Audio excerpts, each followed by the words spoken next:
আমার নবীজি দাওয়াত দিতে গেছেন তায়েফে। কোথায় গেছেন? তায়েফ। আল্লাহ পাক আমাকে এই তো কয়দিন আগে ঘুরে আসলাম, ওইদিকে গেলেই তায়েফে যাই। মক্কা খুব গরম, তায়েফটা হলো নাতিশীতোষ্ণ, না ঠান্ডা না গরম, নবীর দোয়ার ফসল তায়েফ। সেই তায়েফে গিয়েছিলাম।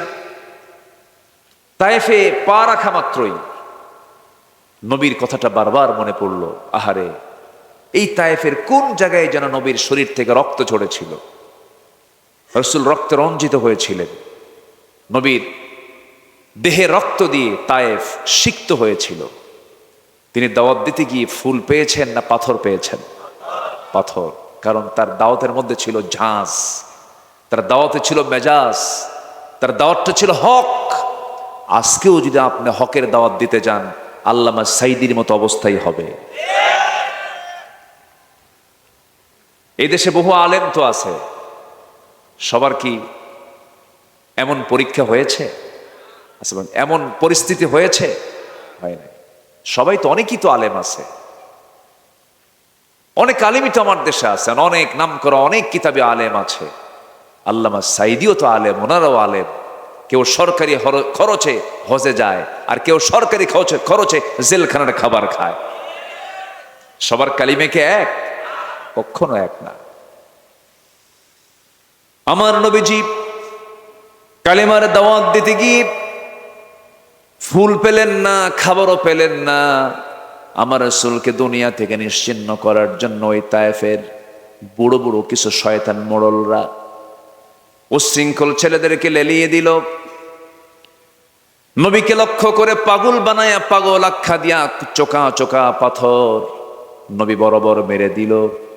মাথার রক্তগুলো গড়ে গড়ে গোটা জুব্বা ভিজে পার গোড়ালি পর্যন্ত চলে গেছে, জুতার তলার সাথে পায়ের তলার জমাট বেঁধে গেছে। আমার নবীজি বেহুশ হয়ে জমিনে পড়ে গেছেন। কাফের মুশরিকরা ভেবে নিয়েছে মোহাম্মদ বুঝি মারা গেছে। রাসূলকে মৃত মনে করে সেখান থেকে সব যখন চলে গেল, আমার নবীজি হোঁশটা ফেরত পেলেন। হোঁশটা ফিরে পাওয়ার সঙ্গে সঙ্গে জিবরিল আমিন এসে বলছেন, ইয়া রাসূলুল্লাহি, আকাশের সমস্ত বাসিন্দারা আপনার এই অবস্থা দেখে কান্নায় ভেঙ্গে পড়েছে। আল্লাহ পাক আমাকে পাঠিয়েছেন, আপনি আজকে যা বলবেন তাই হয়ে যাবে। রাসূল বললেন, জিবরাইল, আমি মুসার মতো বদদোয়া দেব না, মুসার মতো এমন দোয়া করব না উম্মতের জন্য। এই তায়েফের মানুষগুলো আমাকে চিনে নাই, না চিনে এমনটা কাজ করে ফেলেছে। আমি এদের জন্য বদদোয়া না দিয়ে আমি এদের জন্য দোয়া করলাম। নবীজির মধ্যে ধৈর্য কম ছিল না বেশি ছিল? বেশি ছিল। ধৈর্যের পিরামিড ছিলেন মুহাম্মদ সাল্লাল্লাহু আলাইহি ওয়াসাল্লাম। আমার নবীজি করলেন কি? আমার নবীজি বলে ফেললেন, ভাই জিবরাইল, ওরা বোঝে নাই, আমাকে না বুঝে মেরেছে। সেই জায়গা থেকে আস্তে করে বের হলেন, আস্তে করে সেখান থেকে কোনো মতো বের হলেন। বারবার পিছন দিকে তাকান, বারবার পিছন দিকে তাকান, আর সামনের দিকে গোতে থাকেন। সেই দিন থেকে নিয়ে তার পূর্বের 3 দিন পর্যন্ত, 3 দিন 3 রাত টোটাল তার পেটে কোনো খাবার যায় নাই, না খাওয়া, এমনকি পানি পর্যন্ত তার পেটে যায় নাই। তৃষ্ণার্ত ক্ষুধার্ত তিনি। ওইদিকে রক্ত ঝরতেছে শরীর থেকে, রক্ত শূন্যতায় পড়ে গেলেন। সামনে একটা আঙ্গুর বাগান পেলেন, আঙ্গুর বাগানের কাছে গিয়া ভিতরে ঢুকলেন, হাত পা ছেড়ে দিলেন, তিনি পড়ে গেলেন, চিত হয়ে পড়ে থাকলেন। আঙ্গুর বাগানের কেয়ারটেকার দূর থেকে লক্ষ্য করে দেখে কে যেন চিত হয়ে পড়লো। সামনে সে দেখে এত সুন্দর চেহারার মানুষ, সুঠাম দেহ, এমন সুন্দর যুবক তো পৃথিবীতে কখনো দেখি নাই কোথাও। দয়া হলো, মায়া হলো।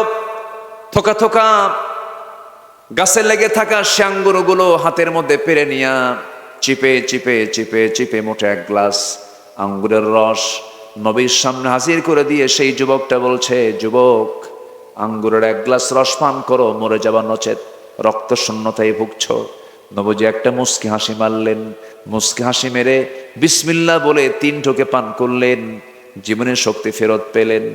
এরপর ওই যুবকটার দিকে একটু তাকায়া তাকায়া মুস্কি মুস্কি হাসি মেরে বলছেন, যুবক, তোমার নাম তো আদ্দাস। সঙ্গে সঙ্গে আদ্দাস আশ্চর্য হয়ে গেল। এই লোকটার সঙ্গে কোনোদিন দেখা হলো না, কথা হলো না, পরিচয় হলো না, কিন্তু আমার নামটা বলল কেমনে?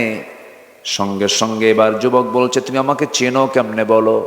এবার বলছে শুধু তোমার নামটাই জানে না, তোমার গ্রামের নামটাও জানে, তুমি নিনোয়া নামক গ্রামে তোমার জন্ম। সঙ্গে সঙ্গে এবার বলছে গ্রামের নামটাও তোমাকে কে বলে দিল? তিনি বলছেন তুমি যে গ্রামে জন্ম নিয়েছো সেই গ্রামে একজন আল্লাহর পয়গম্বরের জন্ম হয়েছে, ইউনূস আলাইহিস সালাম জন্মগ্রহণ করেছেন। এবার বলছে আমার গ্রামে ইউনূসের জন্ম, তোমাকে এই তথ্য দিল কে?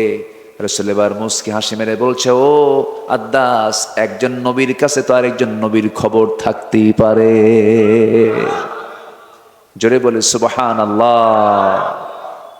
আদ্দাস থমকে দাঁড়ায় গেছে, আমি কার সঙ্গে কথা বলি?